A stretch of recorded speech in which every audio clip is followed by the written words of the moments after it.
I think we can probably double or triple our turnover.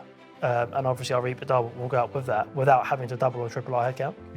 The most exciting part is we've got a really good core of people who have been with us since, almost the beginning. And it's just, I'm excited to sort of go on that journey with people who I would class as mates. The robustness of HCFX is probably the best it's ever been. We've got a solid foundation to really build and scale this business. The investment we've put into tech, staff, culture, people, we've really beefed up every department we possibly can with quality individuals that can add value. And I think as we look to grow and scale this business, we're in the best position we've ever been in.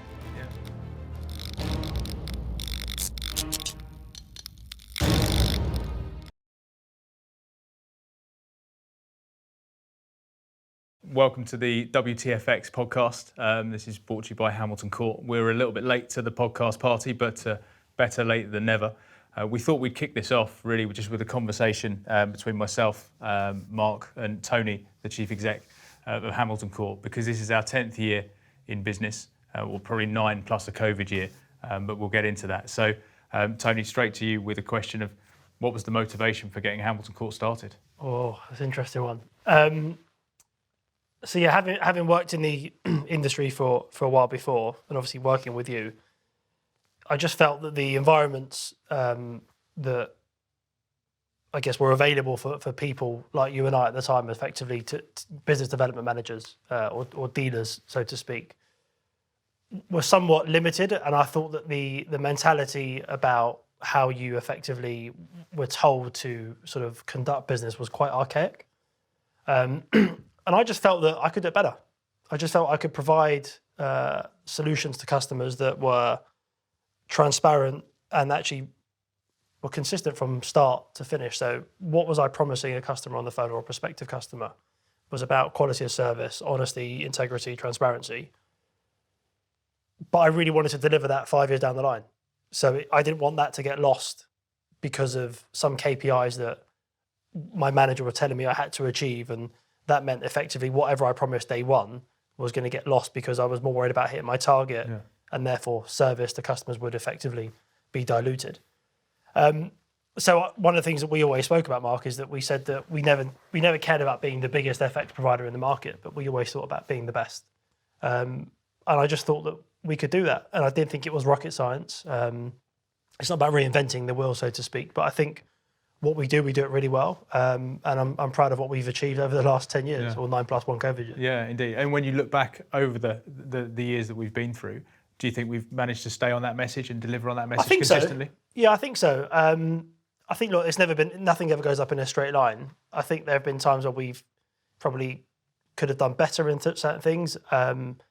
We probably haven't spent a lot of, in the past where we've, I guess, neglected spending money in technology, or we've sort of, looked at building the business in a slightly different way. And I think where we are today, sort of 10 years down the line, I think what we've done in the last 12 months, and we can sort of go into that in a bit more detail, is the robustness of HCFX is probably the best it's ever been. We've got a solid foundation to really build and scale this business. The investment we've put into tech, staff, culture, people, we've really beefed up every department we possibly can with quality individuals that can add value. And I think as we look to grow and scale this business, we're in the best position we've ever been in. Yeah, and it's interesting, isn't it? We've managed to get to that point, or the 9 years, and I think do a fantastic job. But the time that we've thought, actually, let's reinvest and get this to where we want to take it to the next step, happened to coincide with everyone disappearing and working from home for a year. Yeah. Do you think we've still been able to deliver that, or get the roadmap in the shape that we want it to? I think it's one of those things. I was having a chat with Peter Green, our chairman, and I said I think 2020/21, the last 12 months, the COVID year, was the making of HCFX.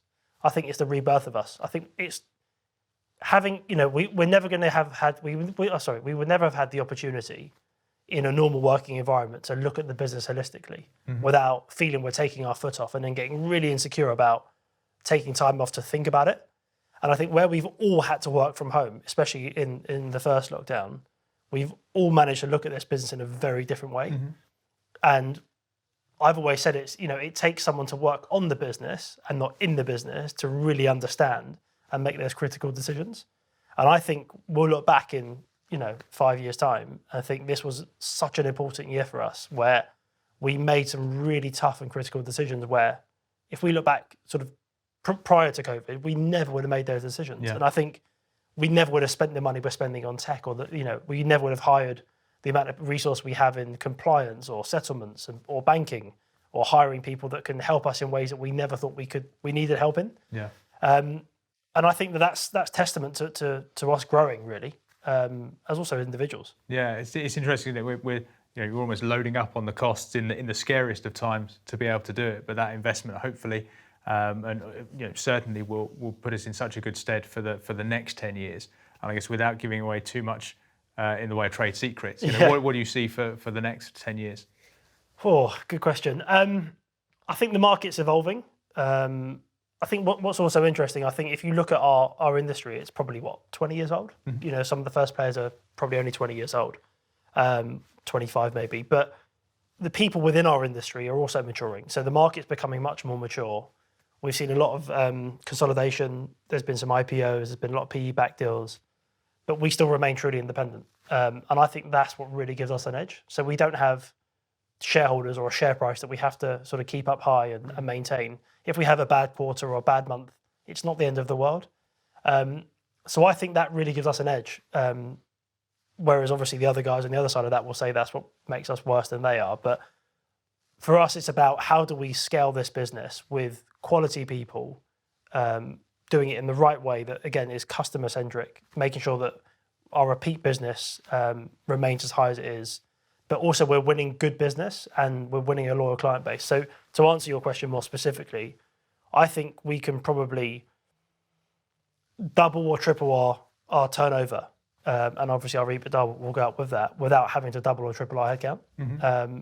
And I think we can do that in a way that, again, through the investment in technology and infrastructure, we're able to do that. And I think the most exciting part is we've got a really good core of people who have been with us since almost the beginning. And it's just, I'm excited to sort of go on that journey with people who I would class as mates and sort of, experience that growth as we're learning on the job. And I think that for me is what I'm most excited about. Yeah, fantastic. Well, I completely agree. It wouldn't be surprising to hear that, given that I think we've probably spent 2,700-ish days of the last 10 years together. Getting this far. Yeah. Don't quote me on that. I'm better at foreign exchange than I am at day maths. But yeah, here's for the next 10 years. And thanks for coming on and answering some questions. Pleasure. Great stuff.